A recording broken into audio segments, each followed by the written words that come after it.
The observation deck of Aegis, Earth's orbital defense station, was a sanctuary of solitude, a place where Commander Ilara Hayes could confront the vast, indifferent expanse of the cosmos. It wasn't a place of comfort, not anymore. The panoramic viewport, a seamless curve of reinforced transparent aluminum, offered a breathtaking vista of the universe. A tapestry of starlight against the infinite black, but the beauty was a cruel illusion, a constant reminder of what humanity had lost.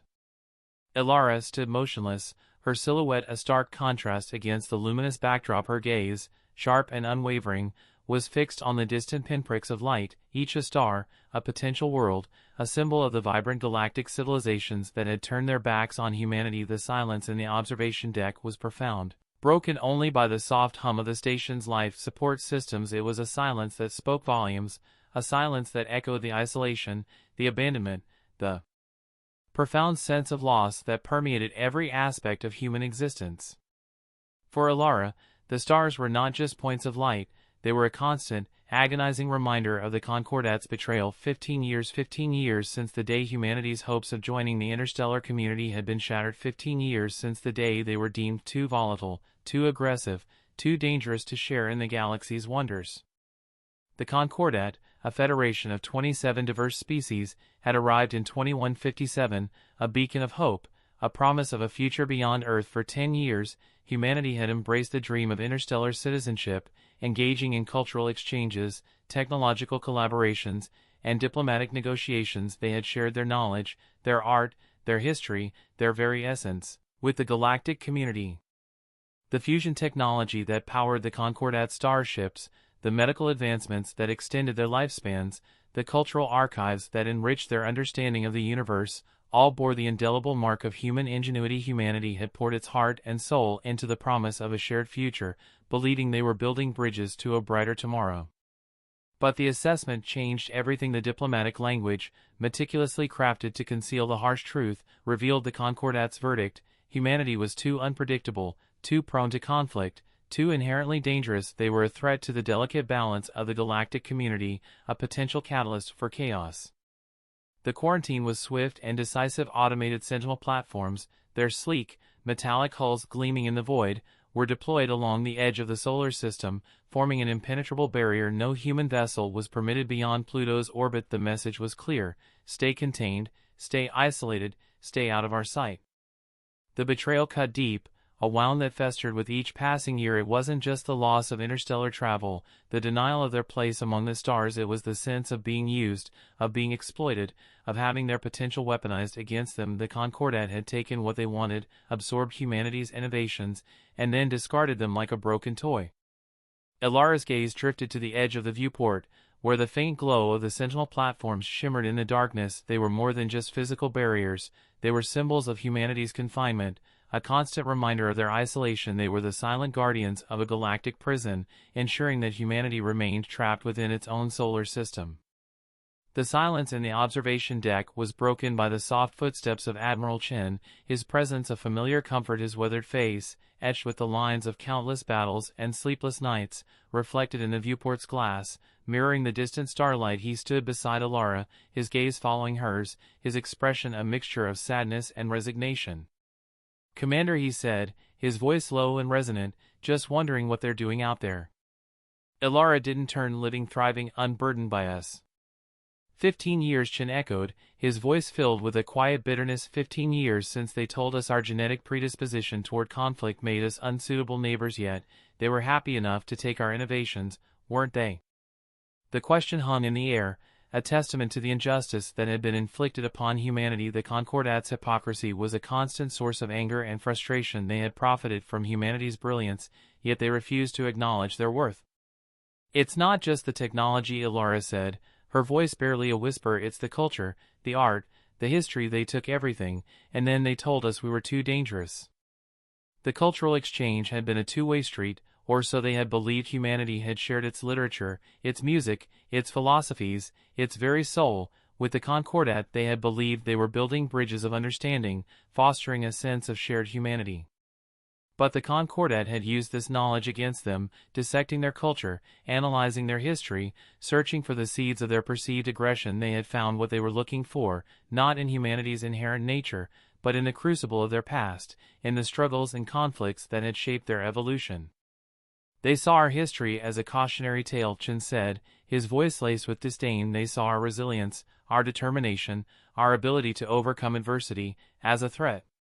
Humanity had survived wars, plagues, and natural disasters. They had faced extinction and emerged stronger, more determined than ever. Their history was a testament to their adaptability, their ability to evolve and overcome challenges, but the Concordat saw this as a sign of their inherent aggression, a potential for unchecked violence. They don't understand us, Ilara said, her voice filled with a quiet anger. They don't understand the human spirit. The human spirit, a complex tapestry of emotions, motivations, and aspirations, was beyond the Concordat's comprehension. They saw humanity through the lens of their own rigid protocols, their own fear of the unknown. They couldn't grasp the nuances of human behavior, the capacity for both great good and great evil. The silence returned, heavy and oppressive. Ilara and Chen stood side by side, their gazes fixed on the distant stars, their minds filled with the weight of their isolation. The observation deck, once a place of wonder and hope, had become a sanctuary of sorrow, a reminder of the dreams that had been shattered. Suddenly, the silence was broken by the urgent voice of Lieutenant Kim, crackling through the comms. Commander, Admiral, we've got an incoming transmission from Luna Base Priority Alpha. The phrase hung in the air, heavy with dread. Priority Alpha. It meant only one thing, an imminent, existential threat. Ilara's heart pounded in her chest, her senses sharpening. The complacency of isolation was shattered, replaced by the cold reality of danger. On screen, Chen commanded, his voice sharp and decisive. The holographic display flickered to life, revealing a chaotic scene at Luna Base. Technicians scrambled around consoles, their faces etched with fear and urgency. A large, complex sensor array, its surface covered in blinking lights and data streams, dominated the center of the display. "What is it?" Lieutenant Ilara asked, her voice calm and controlled, despite the growing sense of unease. "We're detecting a large fleet of ships approaching from the direction of Alpha Centauri," Kim replied, his voice strained. "Their signatures are unfamiliar." The holographic display shifted, revealing a three-dimensional representation of the approaching fleet. Hundreds of ships, their silhouettes sharp and menacing, moved in a coordinated formation. Their design was alien, angular, and intimidating. "Kelder," a voice announced from the back of the briefing room. "Major Jackson, the head of intelligence, stepped forward, his face grim. "Intelligence confirms they've broken from the Concordat." The Kelder, an insectoid race known for their militaristic zeal and their rigid caste structure, they had always been the most vocal opponents of humanity's membership in the Concordat. Their presence was a harbinger of war, a symbol of humanity's worst fears. "How many ships?" Chen asked, his voice steady despite the gravity of the situation. 417, Sir Jackson replied, including 3 dreadnoughts. A collective gasp filled the room. Dreadnoughts, massive, heavily armed warships, capable of unleashing devastating firepower. 3 dreadnoughts. Earth's defense fleet, a patchwork of orbital platforms and combat vessels, was woefully inadequate against such a force. "Time to arrival?" Ilara asked, her voice calm and focused. 72 hours, Commander Jackson replied. 72 hours, 3 days, 3 days to prepare for an invasion, to defend against a force that could obliterate them. The weight of the situation settled upon Ilara, a crushing burden. "Send the Elder to all Earth nations," Chen commanded, his voice filled with urgency. "Contact the Concordat. They may have exiled us, but surely they won't stand by and let the Kelder destroy us." The Elder, a global broadcast system, relayed the dire news to every. The chilling reality of the Kelder fleet's approach hung heavy in the air, a suffocating blanket of impending doom. The Concordat's cold, dismissive response, a testament to their calculated abandonment, had solidified humanity's isolation. "They've abandoned us," Ilara had stated, the words echoing the collective despair. But Admiral Chen, his gaze unwavering, offered a flicker of hope amidst the darkness. "Project Prometheus." "Maybe not entirely, Commander," he had said, his voice low and deliberate. "It's time you were briefed on Project Prometheus." The words themselves held an aura of secrecy, a clandestine whisper of a desperate gamble. Ilara, her mind still reeling from the shock of the Kelder threat and the Concordat's betrayal, felt a surge of curiosity mixed with a deep sense of urgency. What was this project, this hidden hope, that could possibly stand against the might of the Kelder? Admiral Chen led her and the senior staff through the labyrinthine corridors of Aegis, descending into the station's deepest levels. The atmosphere shifted, the sterile hum of the station replaced by the thrum of powerful machinery, they entered a secure, heavily guarded elevator, its descent swift and silent. Project Prometheus, Chin began, his voice echoing in the confined space, was conceived the moment the Concordat announced our quarantine. We knew they wouldn't always be content with simply isolating us, they would want to ensure our extinction. The realization sent a shiver down Ilara's spine. The quarantine wasn't just about containment, it was a slow, deliberate execution. The Concordat, in their calculated arrogance, had believed they could control humanity's fate, but they had underestimated the human spirit, the will to survive against all odds. The elevator doors opened, revealing a vast, cavernous hangar, its walls lined with reinforced titanium. The air was thick with the smell of ozone and the hum of powerful generators. In the center of the hangar, bathed in the harsh glare of floodlights, stood the Daedalus. The starship was a marvel of engineering, a testament to human ingenuity and stolen technology. Its sleek, obsidian black hull, a composite of advanced alloys and salvaged Kelder armor plating, shimmered under the lights. Its design was a fusion of human and alien aesthetics, a hybrid of familiar and foreign elements. "This is the Daedalus," Chin announced, his voice filled with a mixture of pride and desperation. "Our last hope." The Daedalus was more than just a starship, it was a symbol of humanity's defiance, a monument to their unwavering spirit. It was a vessel built not for conquest, but for survival. It was a testament to the belief that even in the face of overwhelming odds, humanity would not surrender. The project had been shrouded in secrecy, its existence known only to a select few. It was a clandestine initiative, a desperate gamble born from the ashes of betrayal. The facility, hidden deep beneath the Mariana Trench, was a marvel of engineering, a testament to human ingenuity and resourcefulness. The facility beneath the Mariana Trench, Chin explained, was constructed in complete secrecy. We utilized deep-sea mining technology, repurposed and enhanced, to excavate and construct the hangar. The Daedalus was assembled piece by piece, utilizing salvaged Concordat technology and reverse-engineered Kelder components. The project had been a monumental undertaking, a testament to the dedication and sacrifice of countless individuals. Scientists, engineers, technicians, and laborers had worked tirelessly, driven by a shared sense of purpose, a burning desire to ensure humanity's survival. The Daedalus's design, Chin continued, is a hybrid of human and Concordat technology. We utilized our expertise in fusion propulsion, combined with the advanced shielding and weapons systems we salvaged from derelict Concordat vessels. The Kelder armor plating, reverse-engineered from captured drones, provides exceptional protection against energy weapons. The ship's weapon systems, a complex array of plasma cannons, particle beams, and missile launchers, were a testament to humanity's ability to adapt and innovate. The Daedalus was a warship, a vessel designed for combat, but it was also a symbol of hope, a beacon of defiance in the face of overwhelming odds. Ilara approached the Daedalus, her gaze drawn to its sleek, intimidating form. She ran her hand along its hull, feeling the cold, smooth surface beneath her fingertips. The ship was a masterpiece of engineering, a testament to human ingenuity and resilience. "Who designed this?" she asked, her voice filled with admiration. "A team of brilliant engineers and scientists," Chin replied, led by Dr. Eris Thorne, a visionary physicist who dedicated his life to this project.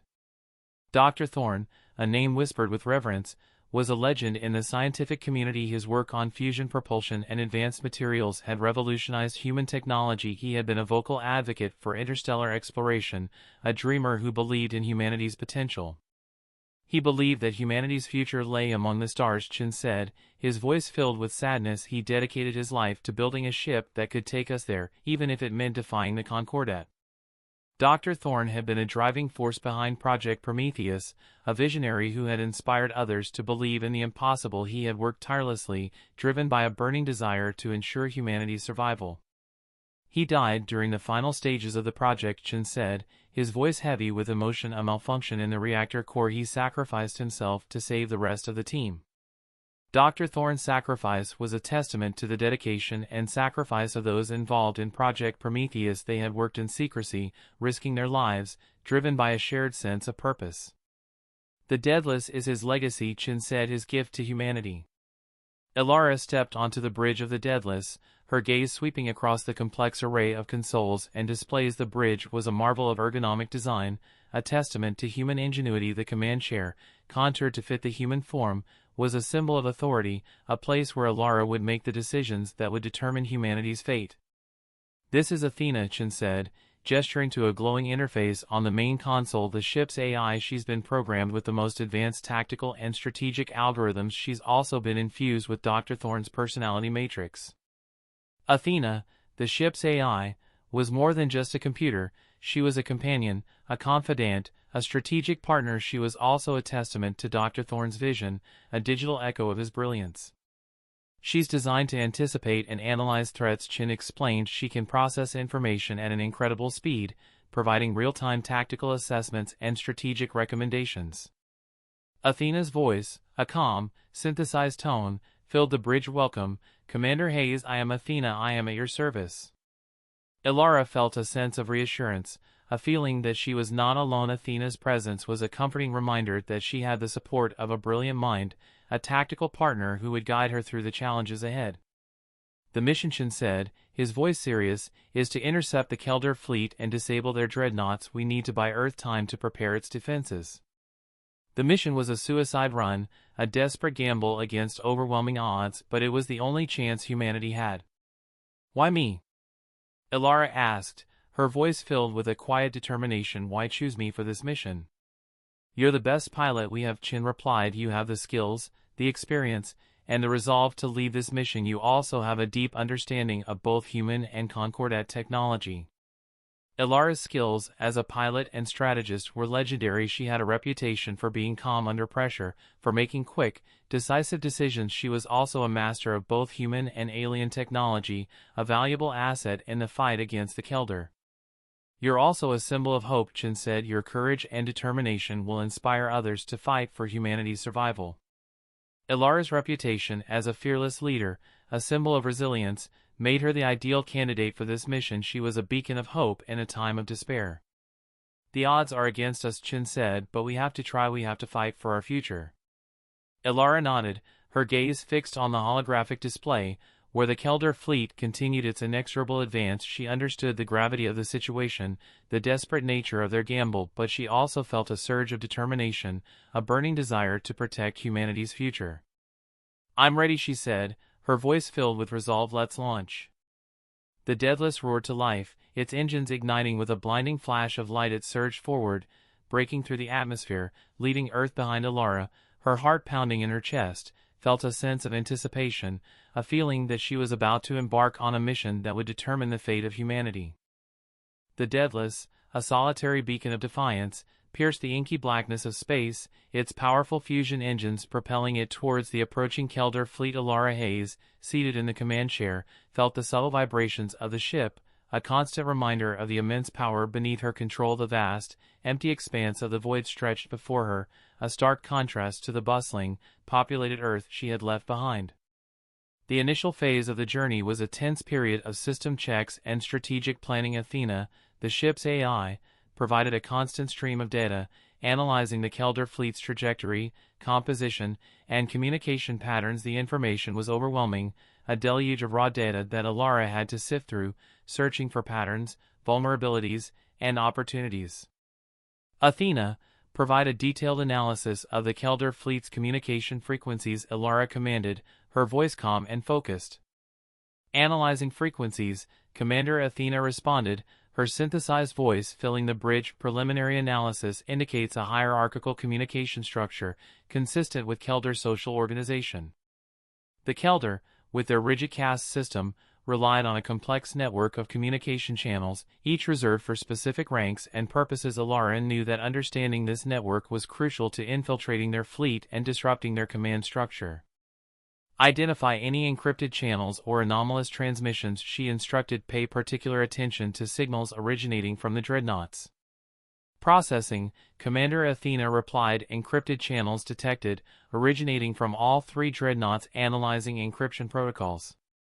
Ilara leaned back in her chair, her gaze fixed on the holographic display, which depicted the Kelder fleet's projected course. The sheer number of ships was daunting, a swarm of metallic insects advancing with relentless efficiency. The three dreadnoughts, their massive silhouettes dominating the formation, were the primary targets, the keys to disrupting the Kelder invasion. Athena, simulate potential engagement scenarios, Ilara commanded. Focus on disabling the dreadnoughts without causing catastrophic damage. Simulating scenarios, Commander Athena replied, analyzing Kelder shielding and weapons systems, generating tactical simulations. The simulations played out on the holographic display, depicting various engagement scenarios, each with its own set of risks and rewards. Ilara studied the simulations, analyzing the Kelder's tactics, their defensive formations, their potential vulnerabilities. The Kelder rely heavily on their energy shields. Athena observed their shield generators are located in the dorsal section of the dreadnoughts. Disabling these generators would significantly reduce their defensive capabilities. Can we bypass their shields? Ilara asked. Bypassing their shields would require a precise and coordinated attack. Athena replied, we would need to exploit a momentary lapse in their shield frequency modulation. How do we create that lapse? Ilara asked. By overloading their communication network. Athena suggested a surge of data transmitted on their command channels could disrupt their shield frequency modulation, creating a brief window of vulnerability. Ilara considered this strategy. It was risky, but it was also their best chance. Overloading the Kelder communication network would draw attention, but it would also create an opportunity to disable their dreadnoughts. Prepare a data packet designed to overload their command channels. She instructed, will need to time the transmission precisely. Preparing data packet, Commander Athena replied, calculating optimal transmission timing. The journey continued, the Daedalus pushing its engines to their limits, closing the distance to the Kelder fleet. Ilara spent hours studying the Kelder's tactics, analyzing their formations, searching for weaknesses. She reviewed the ship's weapons systems, ensuring they were primed and ready for combat. Athena, provide a detailed analysis of the asteroid fields along our projected course. Ilara commanded, identify potential hazards and navigational routes. Analyzing asteroid fields, Commander Athena replied, identifying potential hazards and calculating optimal navigational routes. The Daedalus approached a dense asteroid field, a chaotic jumble of rocks and debris. Ilara, drawing on her experience as a pilot, navigated the ship through the treacherous field, dodging asteroids and avoiding collisions. Asteroid density increasing, Commander Athena warned, adjusting course to avoid collision.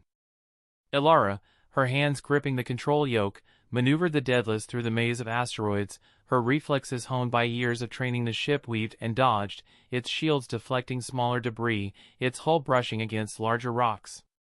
We're approaching a particularly dense cluster of asteroids, Athena warned. I recommend diverting to a less hazardous route. Negative, Ilara replied, we'll maintain our course. The asteroid field provides cover, a natural shield against Kelder sensors. The asteroid field was a double-edged sword, a dangerous obstacle but also a valuable asset. Ilara knew that the Kelder would be less likely to detect them if they used the field as cover. Sensors detecting Kelder scout ships. Athena announced they're patrolling the perimeter of the asteroid field. Engage stealth mode, Ilara commanded, will avoid detection. The Daedalus slipped into stealth mode, its cloaking device rendering it invisible to Kelder sensors. Ilara navigated the ship through the asteroid field, her eyes scanning the sensors for any signs of detection. Kelder scout ships approaching. Athena warned, they're scanning the area with advanced sensors. Ilara held her breath, her heart pounding in her chest. The scout ships were close, their sensors sweeping the area, searching for any anomalies. They're passing us by, Athena announced, they haven't detected us. Ilara breathed a sigh of relief. They had successfully evaded detection, but the danger was far from over. The Kelder fleet was still approaching, and the Daedalus was still a lone wolf in the void. Athena, calculate the optimal intercept point, Ilara commanded. We need to position ourselves for the attack.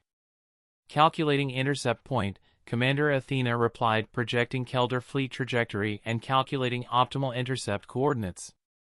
The Daedalus adjusted its course, aligning itself with the projected intercept point. Ilara reviewed the attack plan, ensuring every detail was accounted for.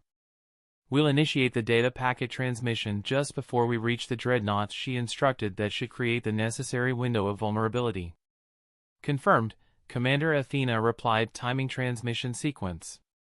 The tension mounted as the Daedalus approached the Kelder fleet. Ilara felt a sense of anticipation, a feeling that they were about to embark on a mission that would determine the fate of humanity. Kelder fleet approaching visual range, Athena announced, preparing for engagement. Ilara took a deep breath, her gaze fixed on the holographic display, where the Kelder fleet loomed large. The time for planning was over, the time for action had arrived. Initiate data packet transmission, she commanded. Engage stealth mode. The Daedalus launched the data packet, a surge of information flooding the Kelder communication network. The ship slipped into stealth mode, its cloaking device rendering it invisible to Kelder sensors. Data packet transmission successful. Athena announced shield frequency modulation disrupted on all 3 dreadnoughts. Target the dreadnought's shield generators. Ilara commanded. Fire plasma torpedoes. The Daedalus unleashed a barrage of plasma torpedoes, targeting the vulnerable shield generators. The torpedoes struck their targets, disabling the shields and creating a window of opportunity. Shields down on all 3 dreadnoughts, Athena announced, preparing for follow-up attack. Target their power cores. Ilara commanded. Fire particle beams. The Daedalus unleashed a torrent of particle beams, targeting the dreadnought's power cores. The beams ripped through the Kelder armor, causing catastrophic damage. Power cores destabilized on 2 dreadnoughts. Athena announced. 3rd dreadnought's power core still operational. Focus all firepower on the remaining dreadnought. Ilara commanded. We can't let it escape. The Daedalus unleashed a concentrated barrage of particle beams, targeting the remaining dreadnought's power core. The beams struck their target, causing a massive explosion. Power core destroyed. Athena announced. All 3 dreadnoughts disabled. Ilara breathed a sigh of relief. They had successfully disabled the Kelder dreadnoughts, achieving a critical objective, but the battle was far from over. The Kelder fleet, though disrupted, was still a formidable force. Kelder fleet engaging. Athena warned. They're launching a counterattack. Ilara braced herself for the onslaught. The Daedalus, though victorious, was still outnumbered and outgunned. The battle for humanity's survival had just begun. The Daedalus, a phantom ship slipping into the heart of the Kelder fleet, was a testament to Ilara's audacious strategy and the ship's advanced stealth capabilities. The tension on the bridge was palpable, a silent hum of anticipation and dread. Ilara, her eyes fixed on the holographic display, watched as the Kelder fleet, a swarm of metallic insects, loomed closer. Athena, confirm stealth integrity, she commanded, her voice low and steady. Stealth integrity confirmed, Commander. Athena replied, her synthesized voice a calming presence amidst the tension. Cloaking field operating at optimal efficiency. The Daedalus' cloaking device, a marvel of reverse-engineered Concordat technology, rendered the ship invisible to Kelder sensors. It was a crucial advantage, allowing Ilara to infiltrate the fleet and position the ship for the initial assault.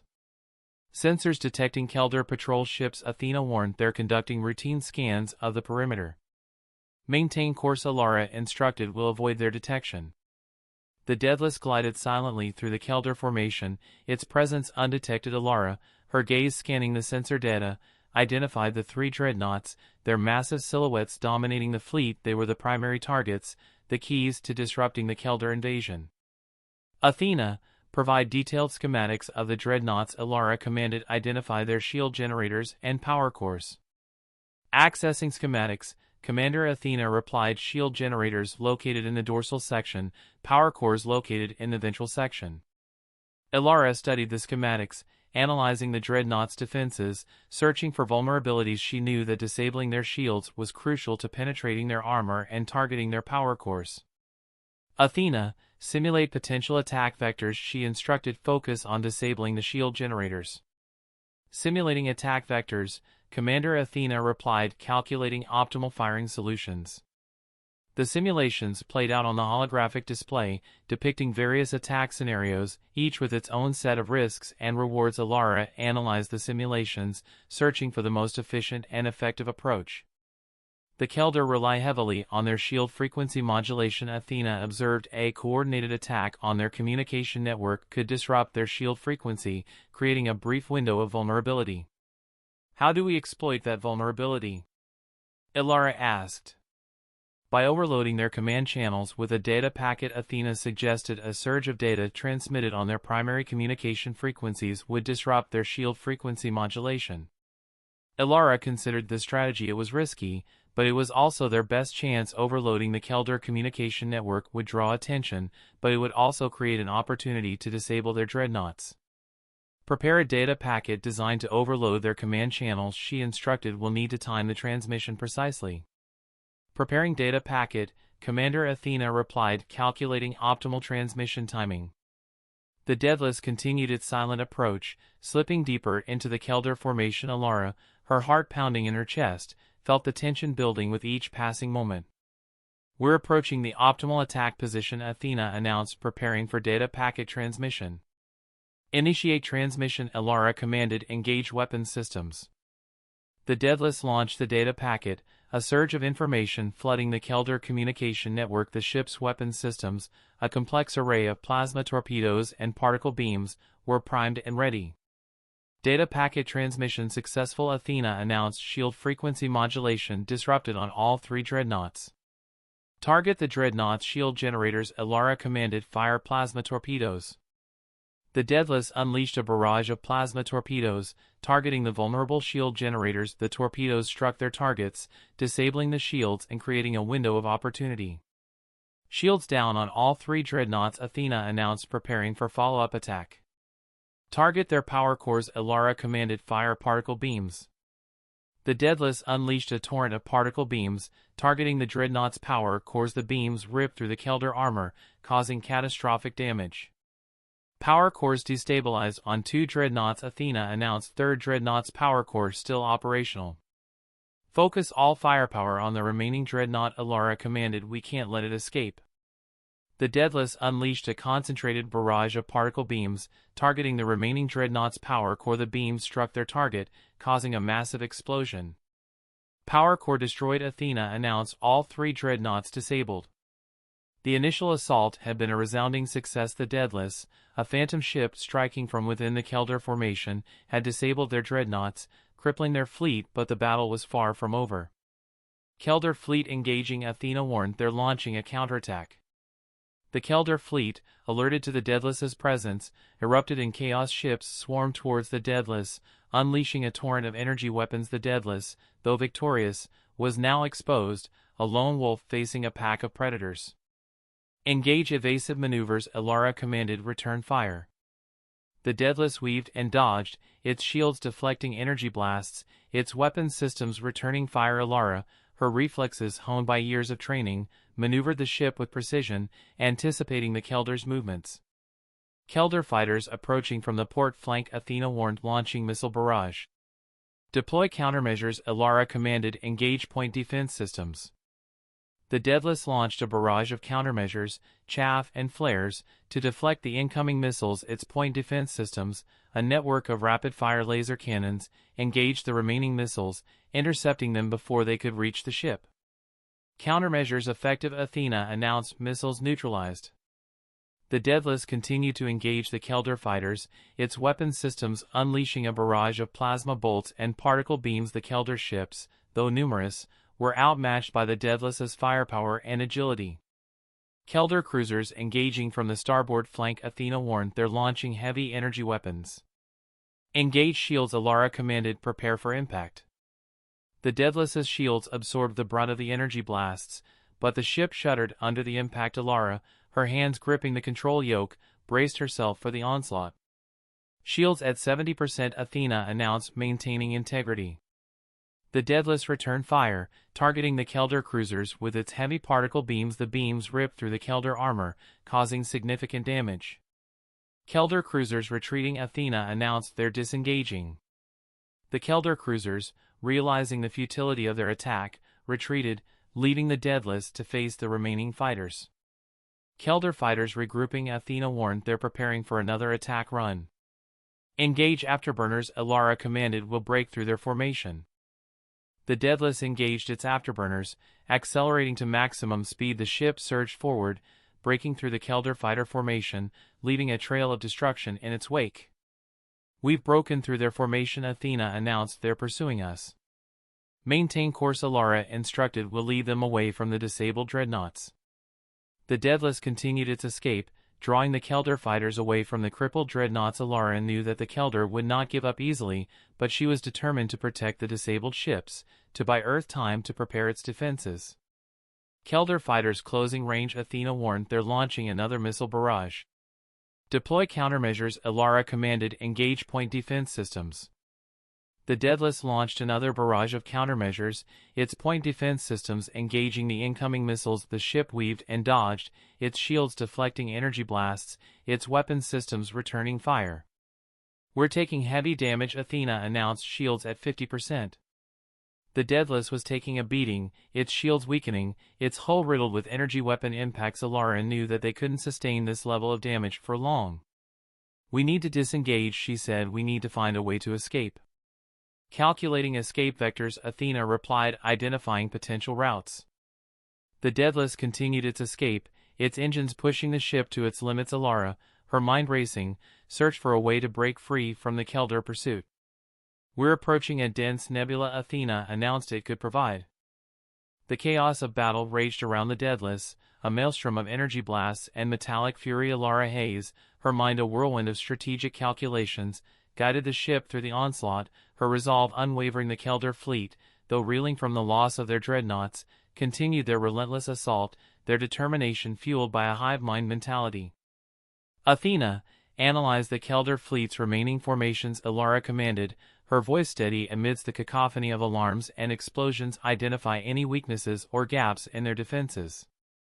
"Analyzing formations," Commander Athena replied, her synthesized voice a calming presence. "Preliminary analysis indicates a disruption in their command structure. The loss of the dreadnoughts has created confusion and disarray." Ilara recognized the opportunity. The Kelder, with their rigid hierarchy, were vulnerable when their command structure was compromised. Without the dreadnoughts, their fleet was like a swarm of insects without a queen. "Target their communication relays," Ilara instructed. "Disrupt their ability to coordinate their attacks." Targeting communication relays, Commander Athena replied, firing particle beams. The Daedalus unleashed a barrage of particle beams, targeting the Kelder communication relays. The beams ripped through the Kelder ships, disabling their communication systems and further disrupting their coordination. "Communication relays disabled on multiple Kelder vessels," Athena announced. "Their formation is becoming increasingly disorganized." Ilara watched the holographic display, observing the Kelder fleet's chaotic movements. The ships were scattering, their attacks becoming erratic and ineffective. "They're losing cohesion," she observed. "They're becoming predictable." Analyzing Kelder attack patterns, Commander Athena replied, identifying predictable movements and vulnerabilities. "Exploit those vulnerabilities," Ilara instructed. "Launch a series of targeted strikes." Targeting vulnerable Kelder vessels, Commander Athena replied, firing plasma torpedoes. The Daedalus launched a series of plasma torpedoes, targeting the Kelder ships that were out of formation or displaying predictable attack patterns. The torpedoes struck their targets, causing significant damage and further disrupting the Kelder fleet. Kelder ships retreating, Athena announced. They're disengaging from the main battle. The Kelder ships, realizing the futility of their attacks, began to retreat, leaving the main battle zone. Ilara knew that they were not surrendering, but they were regrouping, preparing for another assault. "They're regrouping," she said. "They'll be back." Analyzing Kelder retreat patterns, Commander Athena replied, predicting their regrouping location and potential attack vectors. "Prepare for a counterattack," Ilara instructed. "We need to anticipate their next move." Preparing for counterattack, Commander Athena replied, adjusting shield frequency modulation and weapon systems. Ilara turned her attention to the disabled dreadnoughts, their massive silhouettes drifting silently in the void. They were symbols of Kelder power, but also symbols of humanity's defiance. "Athena, analyze the dreadnoughts' remaining systems," she instructed. "Identify any potential threats or salvageable technology." Analyzing dreadnought systems, Commander Athena replied, detecting residual energy signatures and salvageable components. "Target the dreadnoughts' weapon systems," Ilara instructed. "Disable them permanently." Targeting weapon systems, Commander Athena replied, firing particle beams. The Daedalus unleashed a barrage of particle beams, targeting the dreadnoughts' weapon systems. The beams ripped through the Kelder technology, disabling their weapons and rendering them harmless. "Weapon systems disabled on all three dreadnoughts," Athena announced. "They are no longer a threat." Ilara felt a sense of satisfaction, a feeling that they had struck a significant blow against the Kelder. The dreadnoughts, once symbols of overwhelming power, were now neutralized, their threat neutralized. "Target the dreadnoughts' power cores," Ilara instructed. "Will destroy them completely." Targeting power cores, Commander Athena replied, firing plasma torpedoes. The Daedalus launched a final salvo of plasma torpedoes, targeting the dreadnoughts' power cores. The torpedoes struck their targets, causing massive explosions that ripped through the Kelder ships. "Power cores destroyed on all three dreadnoughts," Athena announced. "They are completely destroyed."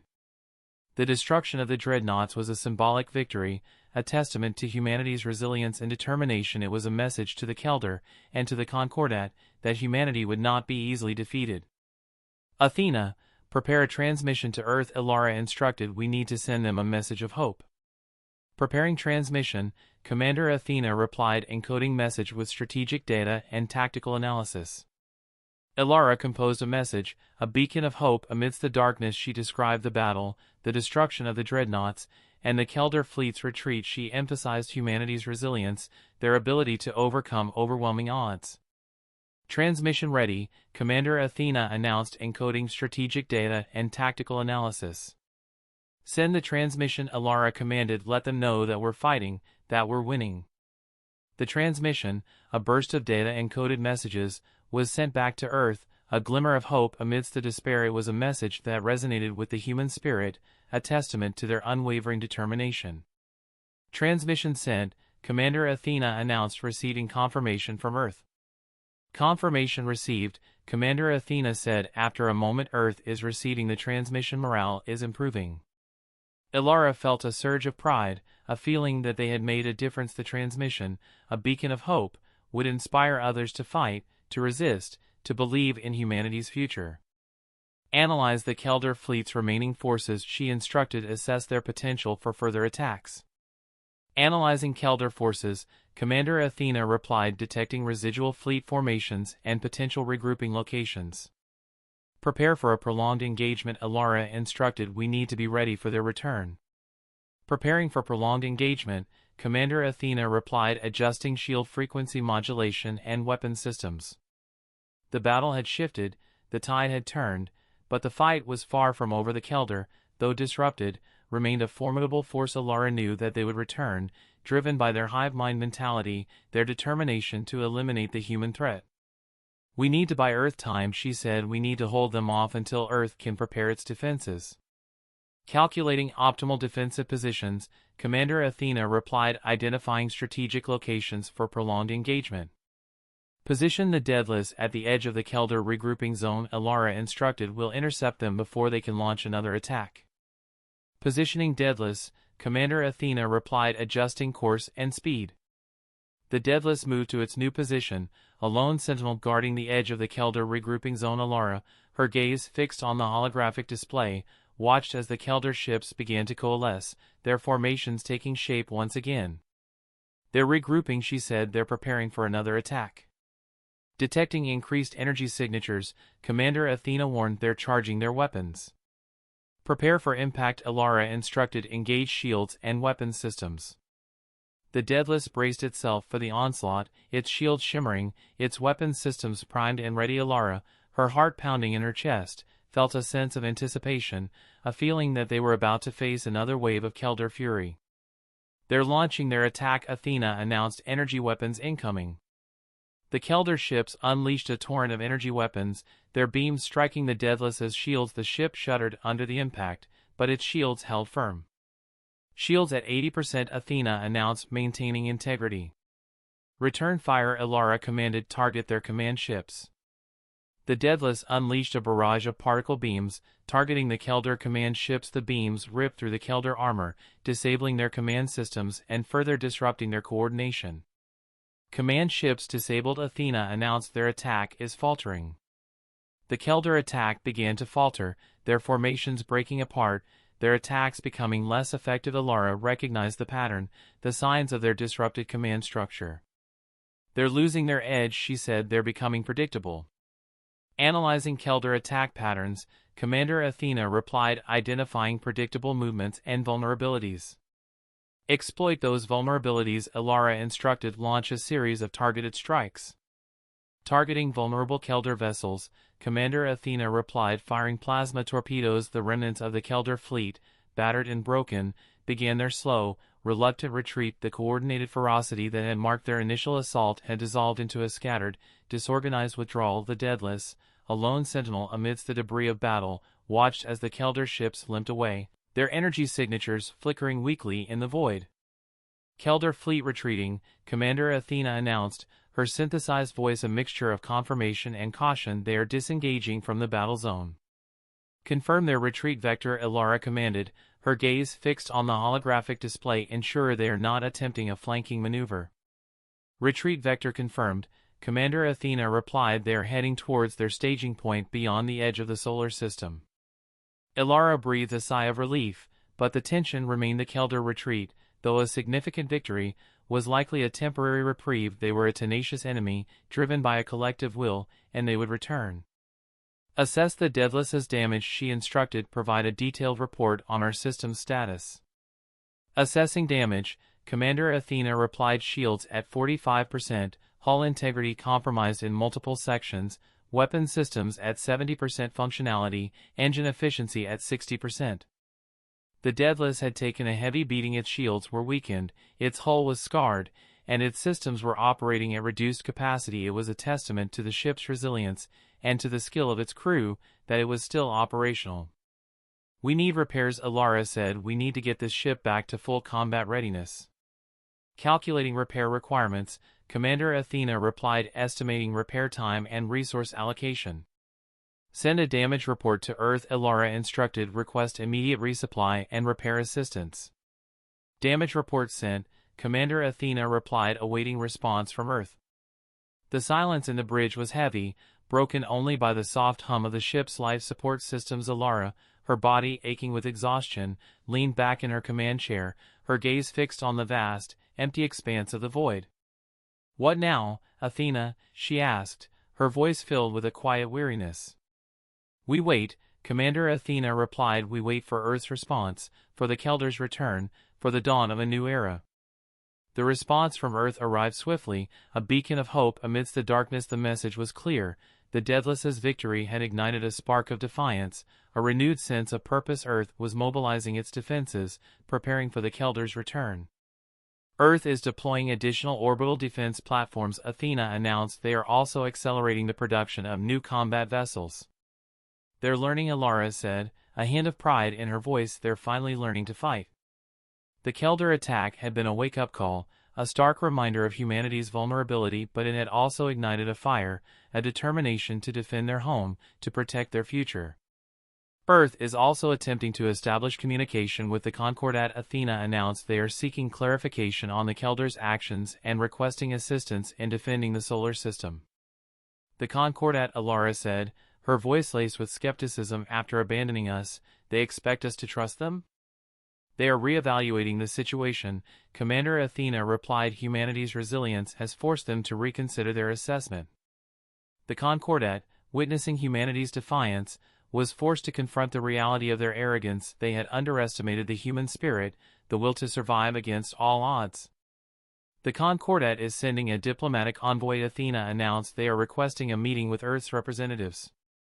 A meeting, Ilara said, her voice filled with irony. After 15 years of silence, they want to talk. They are seeking to restore diplomatic relations, Commander Athena replied. They recognize the strategic importance of humanity in the face of the Kelder threat. The shifting galactic dynamics had forced the Concordat to reassess their priorities. The Kelder, a common enemy, had become a catalyst for change, a force that could potentially unite humanity and the Concordat. The meeting will be held on Luna Base, Athena announced. Earth's representatives are preparing to receive the envoy. Luna Base, Ilara said, her gaze drifting to the distant moon, a symbol of our hopes and our betrayals. The meeting on Luna Base was a pivotal moment, a chance for humanity to redefine its relationship with the Concordat. It was a chance to demand accountability, to seek reparations, to forge a new path towards interstellar cooperation. The Kelder are still a threat, Ilara said. We cannot afford to let our guard down.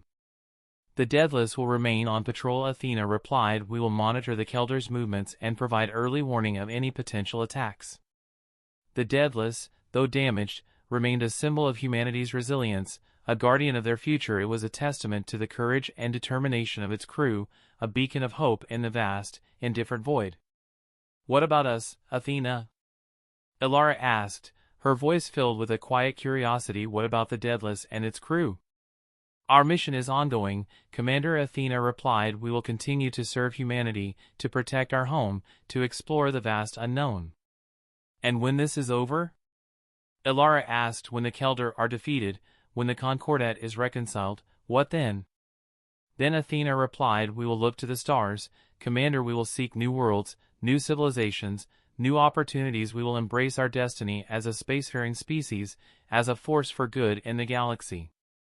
Ilara nodded, her gaze drifting to the distant stars. The future was uncertain, filled with both promise and peril, but one thing was clear: humanity had changed. They had faced adversity, they had overcome overwhelming odds, and they had emerged stronger, more resilient, more determined than ever. "A new dawn," she whispered, her voice filled with a quiet hope. "A new dawn for humanity." The Daedalus, a lone wolf in the void, continued its vigil, its engines humming, its sensors scanning the darkness. Ilara Hayes, a symbol of humanity's resilience, stood on the bridge, her gaze fixed on the stars, her heart filled with a quiet anticipation. The echoes of their defiance resonated through the void, a testament to humanity's unwavering spirit. The story was not over, it had just begun. The questions lingered. What would the Concordat do now? What would the remaining Kelder do? What would become of the Daedalus, a symbol of humanity's enduring hope? The future remained unwritten, a vast, unexplored frontier, waiting to be discovered.